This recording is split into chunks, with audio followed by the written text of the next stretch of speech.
Há momentos na vida em que tudo começa com um sonho. Não um sonho qualquer, mas um sonho que parece ter vindo de Deus. E talvez esse seja o detalhe mais perigoso de todos.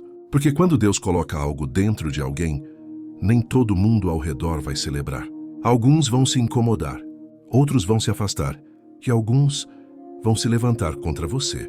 Se você acompanhou a história de Jó, você aprendeu algo essencial. O sofrimento nem sempre é castigo.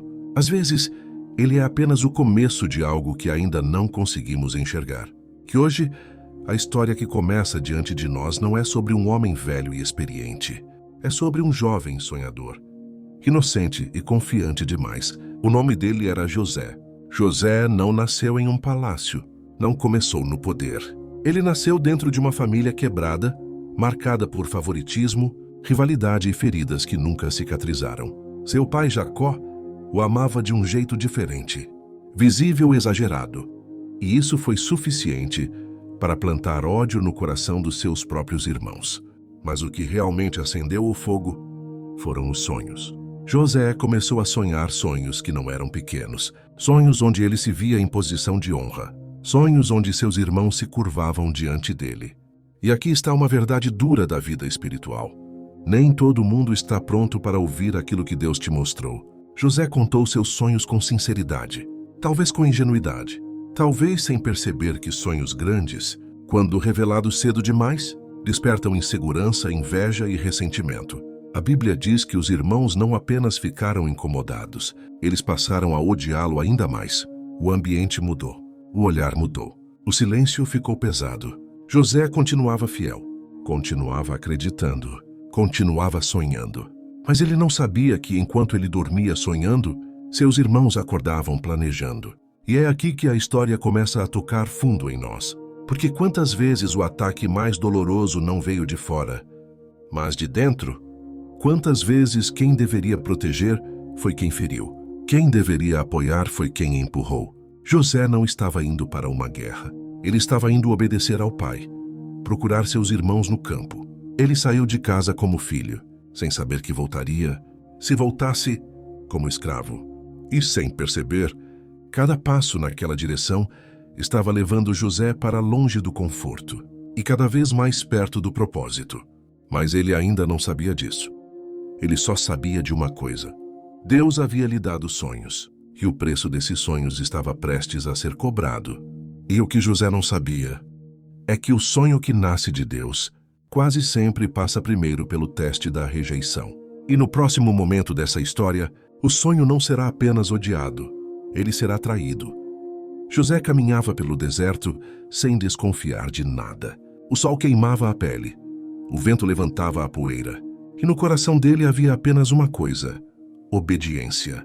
Ele não foi procurar seus irmãos por curiosidade, foi porque o pai pediu, e isso torna tudo ainda mais doloroso, porque há feridas que não vêm de rebeldia, vêm de fidelidade. Quando José finalmente os avistou de longe, algo já estava errado. Antes mesmo de ele se aproximar, os olhares se cruzaram, e naquele instante, os sonhos de José foram lembrados, mas não com admiração. Foram lembrados com ódio. A Bíblia diz, em Gênesis capítulo 37, que os irmãos olharam para ele e disseram entre si: "Lá vem o sonhador." Não foi um apelido carinhoso. Foi sarcasmo, foi desprezo, foi o rótulo que antecede a violência. José ainda não tinha falado nada, ainda não tinha explicado por que estava ali. Mas a decisão já estava tomada antes mesmo de ele abrir a boca. Eles conspiraram para matá-lo. Esse detalhe é pesado demais para passar rápido. Não foi um impulso, não foi um acidente. Foi uma decisão pensada, irmãos planejando a morte de um irmão. Mas no meio da escuridão, uma voz se levantou. Rúben, o mais velho, tentou impedir o pior. Não por coragem plena, mas por consciência. Ele sugeriu algo que parecia menos cruel: lançá-lo em uma cisterna vazia, um poço seco no meio do nada. José foi agarrado, sua túnica, símbolo do amor do pai, foi arrancada. E talvez naquele momento, algo dentro dele também tenha sido arrancado. A Bíblia não registra palavras de José nesse instante, mas o silêncio grita. Ele foi lançado no fundo da cisterna, sozinho, sem água, sem saída. E enquanto José estava lá embaixo, no escuro, seus irmãos sentaram para comer. Esse é um dos detalhes mais chocantes de toda a história. Eles comeram. A vida seguiu normalmente para quem feriu, mas para quem foi ferido, tudo tinha parado. José ainda acreditava em Deus, mas agora a pergunta não era mais sobre sonhos, era sobre sobrevivência. E então algo inesperado aconteceu. Uma caravana de mercadores ismaelitas apareceu no caminho. Não foi compaixão que salvou José, foi conveniência. Judá sugeriu vendê-lo, não matá-lo. Transformar o irmão em mercadoria. José foi retirado do poço, não para ser livre, mas para ser vendido. Por 20 moedas de prata, um filho foi trocado. Um sonho foi negociado, uma vida foi descartada. E enquanto a caravana se afastava, levando José acorrentado rumo ao Egito, seus irmãos mancharam a túnica com sangue de animal e a levaram ao pai. Jacó rasgou suas vestes, chorou inconsolável e acreditou que seu filho estava morto. Mas José estava vivo, ferido, traído, sem entender nada. Ele não sabia ainda, mas o poço não foi o fim. Foi apenas a primeira descida. E às vezes, quando Deus tem algo grande para construir, Ele permite que tudo seja desmontado primeiro. Porque sonhos verdadeiros não morrem na cisterna, eles apenas ficam em silêncio, esperando o tempo certo de Deus. A viagem até o Egito não foi curta. Cada passo afastava José da casa do pai, da sua língua, da sua identidade. O deserto ficou para trás, mas o vazio por dentro só aumentava. José chegou ao Egito não como visitante, não como aprendiz, mas como propriedade. A Bíblia diz em Gênesis capítulo 39 que José foi comprado por Potifar, um oficial do faraó, capitão da guarda, um homem poderoso. Em uma terra estrangeira com costumes, deuses e valores completamente diferentes, tudo havia mudado. O nome, a rotina, o futuro. Mas há uma frase simples que muda o rumo da história. O Senhor estava com José. Essa frase não diz que José teve vida fácil. Ela diz que Deus não o abandonou. José começou a trabalhar na casa de Potifar. Ele poderia ter se fechado, poderia ter se revoltado, poderia ter deixado a dor moldar seu caráter. Mas ele escolheu algo diferente. Mesmo ferido, José permaneceu íntegro. Mesmo injustiçado, trabalhou com excelência. Mesmo longe de casa, honrou a Deus. E pouco a pouco algo improvável aconteceu. Tudo o que José fazia prosperava. Potifar percebeu, confiou, entregou a José toda a administração da sua casa. O escravo se tornou administrador. O estrangeiro passou a governar dentro da casa. Mas o teste ainda não havia terminado. A Bíblia diz que José era formoso de aparência, e os olhos da esposa de Potifar passaram a repousar sobre ele. A tentação veio repetidas vezes.